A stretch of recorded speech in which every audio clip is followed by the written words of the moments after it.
A brittle snap, too loud, too soon. Greta flinched, heart stuttering. A peppermint beam fractured beneath her trembling fingers, sticky shards tumbling into the syrup muck at her boots. She pressed her palm to the brake, the air thick with vanilla and the chemical hush of pheromones, trying to stifle her own panic before it could bleed into the walls. Behind her, the children's whispers fluttered. Nervous, bird-like. She heard the older girl, Lena, hiss, "Don't eat it yet." She said, "Wait." They'd seen the news on a scavenged phone. Grainy photos, a lionized militia in camo, headlines screaming Candy Witch hides runaways.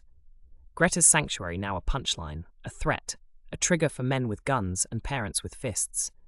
She forced her hands steady, smoothing a seam of frosting over the crack. Every edible brick, she reminded herself, was measured. Sugar content controlled, pheromone release slow, tested on her own scarred wrists before she'd let a child near it. This was no fairy tale trap. Still, the world outside was hungry for monsters. A child's cry rang out, a sharp animal sound. Greta spun. Simon, the younger boy, had clawed at a wall, syrup glazing his fingers, panic wild in his eyes. "It's melting! They'll get in!" His voice pitched high, fear echoing from some remembered night she could never touch. Greta knelt, ignoring the ache in her knees, pressing her stinging palm to his cheek. "The walls are sweet, but they're strong," she whispered, voice low, steady. She pressed her other hand to the candy, held it there until the pheromones began their slow work, the boy's breathing hitching, then softening. Her own blood, bright and sticky, welled from a sugar burn she'd missed until now. She forced a smile, though her throat was tight. "It smells like birthdays, doesn't it?" Simon nodded, shuddering. Greta's smile cracked.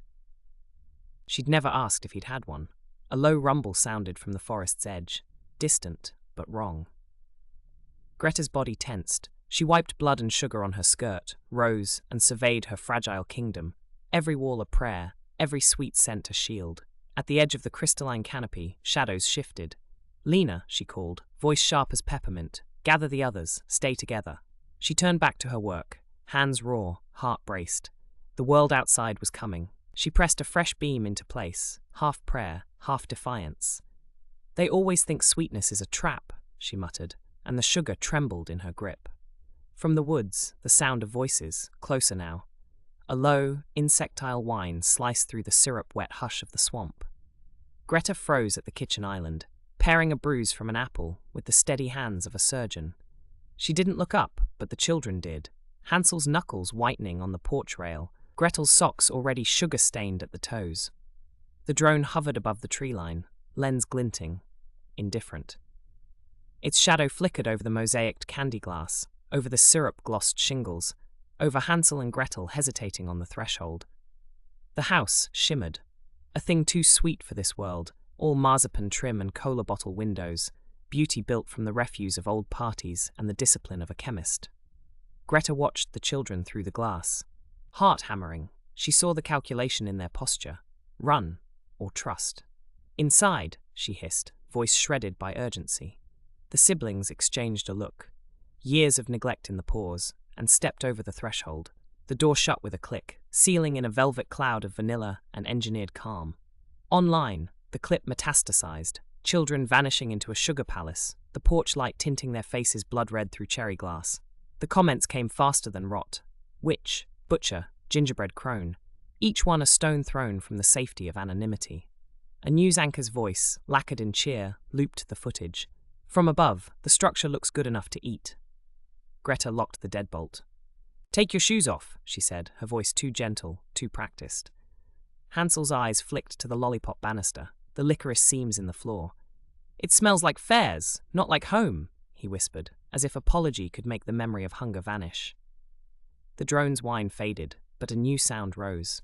Her phone vibrating on the counter, notifications stacking like storm clouds. Greta didn't check. Outside, the syrup swamp glimmered with uncertain peace. Inside, she knelt and dabbed Hansel's scraped knee with sugar paste, the antiseptic sweetness clinging to her fingers. She didn't flinch when his tears pricked. "Sugar seals the wound," she murmured. "Keeps the rot away." A gunmetal SUV idled at the edge of the swamp, headlights off. Greta saw it through the sugar glass, saw the figures inside. Parents or reporters or something worse. She reached for the emergency switch, thumb hovering, and told the children, If anyone comes, you hide in the licorice room. Don't open the door. Not for anyone but me. The phone vibrated again. Gingerbread Butcher, the headline read. Cannibal Den in Syrup Swamp? Greta braced herself for siege. The next knock would not be gentle. Greta heard them before she saw them. Boots thrashing syrup grass, the rattle of gunmetal shattering the swamp's lullaby. The children clustered behind her, sticky-fingered, eyes wide with an old, bone-deep fear. She pressed her palm to the licorice vine door, feeling the tremor of their approach in the sweet, stiffened frame. A voice, amplified and raw, cracked through the honeyed air. "This is your only warning. Send the kids out, witch." Greta's hands, steady from decades of crisis, shook as she herded the siblings toward the hidden chamber, the pheromone mist thickening with their panic. Inside, quiet now. Remember the vanilla trick, just like we practiced.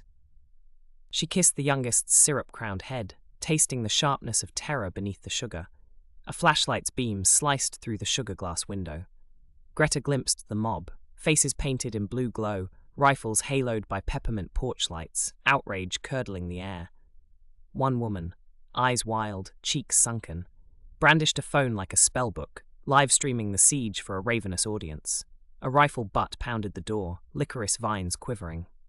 Greta raised her voice, calm as caramel cooling. "These children are safe. You've been lied to. There's no harm here." The door splintered, peppered with rainbow glass. A man shouldered through, nostrils flaring at the warm scent of burnt sugar and fear. His gun swept the room, then fixed on Greta, on her apron dusted with powdered vanilla. On the trembling tray of caramel twists she thrust out, absurdly, like a peace offering. "Step away from the kids." His finger tightened. "You think we don't see what you are?" Behind her, a child's whisper. "Don't let them follow the crumbs in." Greta stepped between the muzzle and the hidden door, heart thudding. "You see monsters because you're afraid," she said, voice low, "but fear can be sweetened if you let it." Another crash. Glass jars shattered, citrus sugar flooding the air. The militia blinked, momentarily stunned by the sudden rush of sweetness, confusion flickering in their eyes. Outside, more shadows pressed in. Greta braced herself, body a barricade, knowing the next moment would decide everything. The swamp, once a cradle, now a crucible. She tightened her grip on the tray, daring them to cross the threshold. Somewhere deeper in the swamp, sirens began to wail. End scene. The children's screams fractured the candied hush. Glassy panes of isomalt trembled as the front door buckled under another rifle butt. Syrupy light flickered across Greta's hands, steady, then shaking, as she keyed the override buried in the licorice molding. She tasted copper. The panel's display pulsed. "Defense mode, confirm!" "They're coming!" Anna's voice, thin and tight, echoed from the spiral staircase. Behind her, the twins clung together, faces streaked with caramel tears. Greta pressed her thumb to the sensor, breath ragged. "Eyes closed, darlings, just like we practiced." Her voice snagged, frayed by memory. Her own mother's cold palm, the taste of cough syrup dripped between clenched teeth. Sweetness turned threat. She forced herself to smile, shielding the children with her body as the door splintered. The first militiaman staggered in, boots crunching peppermint shards. Rifle swinging up. "She's here! Cameras on!" His voice was giddy, hungry for proof. Behind him, the children's parents lurched, wild-eyed, half pleading, half accusing. "Give them back, witch!" Greta's thumb lingered, then pressed. The walls convulsed. A slow, obscene slurp filled the air as amber syrup cascaded from ceiling cornices, pooling fast around ankles, then knees. The militia's boots stuck fast. A woman shrieked, flailing, her phone lost to the viscous flood. The parents clawed for their children. "She's feeding on us." But the syrup gripped them, dragging them down with the inexorable patience of grief. Greta pulled the children close, syrup climbing her calves, sticky warmth seeping through her skin. "It's only sugar," she whispered, but the lie stung.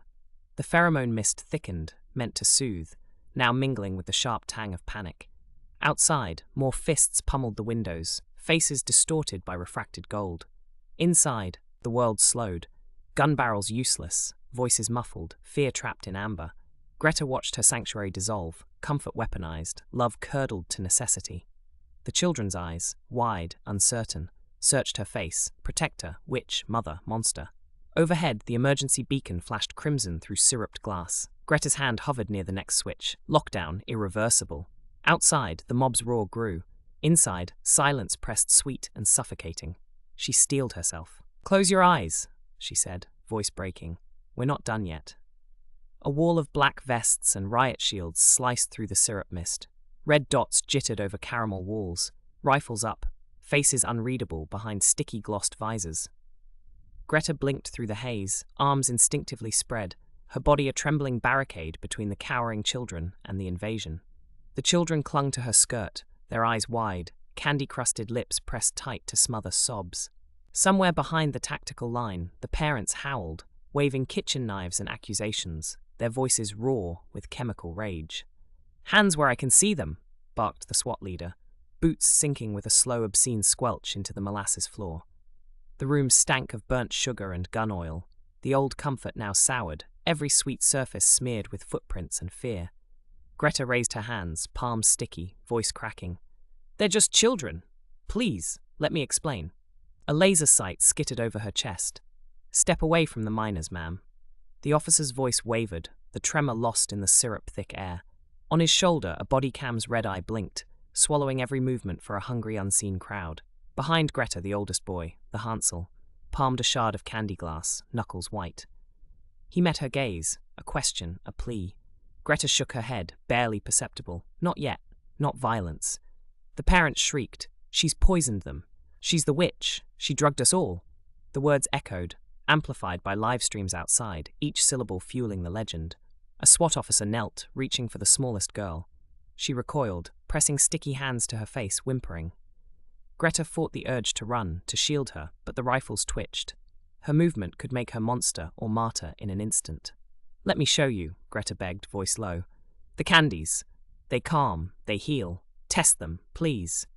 The SWAT leader hesitated, a flicker of doubt behind his visor. Syrup dripped from the ceiling, spattering his glove, blurring the trigger beneath his finger. The room held its breath. One mistake from violence, one act from salvation. A comm crackled, crowd breaching perimeter, militia's coming in hot. Greta's eyes darted to the shattered window, to the children's terror, to the trembling rifles. Outside, the true wolves closed in. Inside, sweetness threatened to suffocate. The SWAT leader's voice broke the silence. "We need to decide now. Who do we save?" The answer hung, unspoken, as the world pressed closer. A question sharp as a candy shard, waiting to draw blood. A rock ricochets off the candy-glazed archway. Thwack! Then the dull patter of sugar splinters raining onto the syrup-soaked moss. Greta doesn't flinch. She keeps her hands steady, smoothing a patch of caramelized resin over a splintered window frame, ignoring the distant laughter from the road. Another tag. Witch Den. Sprawls in acid green across the sanctuary gate, letters dripping like venom. Inside, Hansel's voice cracks through the hush.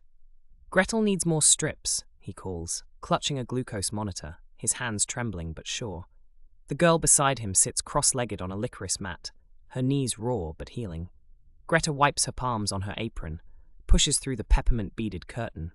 She kneels, her shadow blotting out the cartoonish sun painted by the children on the wall. "Hold still," she murmurs. Her fingers are gentle, practiced, taping a glucose strip. Tucking Gretel's hair behind her ear, the girl winces but doesn't pull away. Greta meets her gaze. "You're safe here. That's real." A phone buzzes. Notification, news alert, meme gone viral again. Greta's face, warped, teeth sharpened, the sanctuary's sugar walls twisted into ghoulish shapes. Underneath, too sweet to believe. Her jaw tightens, but she silences the screen. Hansel watches. "You could clear this up, you know. Take the interviews. Let them see." She shakes her head. "The only story that matters is the one we live." She gestures to the garden outside, where Gretel's planted bitter herbs among the mint. "Let the world have its monsters. We'll grow something better." He nods, slow understanding dawning. "I'm staying," he says, voice steady for the first time. "Rehab, therapy, the works. I want to get it right." Greta's relief is brief, tinged with the knowledge of what waits beyond the barbed wire. More headlines, more jeers. Still, she rises, wipes caramel from her wrists, and moves to the door as the sun dips. Custard yellow gate glowing against the encroaching dusk. A child's laugh rings through the syrup air. In the distance, another rock clatters, another flash for a phone camera. Greta pauses, one hand on the battered teapot, waiting for its whistle. The sanctuary endures, sweet and scarred. A promise misunderstood but unbroken. Outside, headlights flicker at the tree line. Greta squares her shoulders. The world is still hungry. She opens the gate.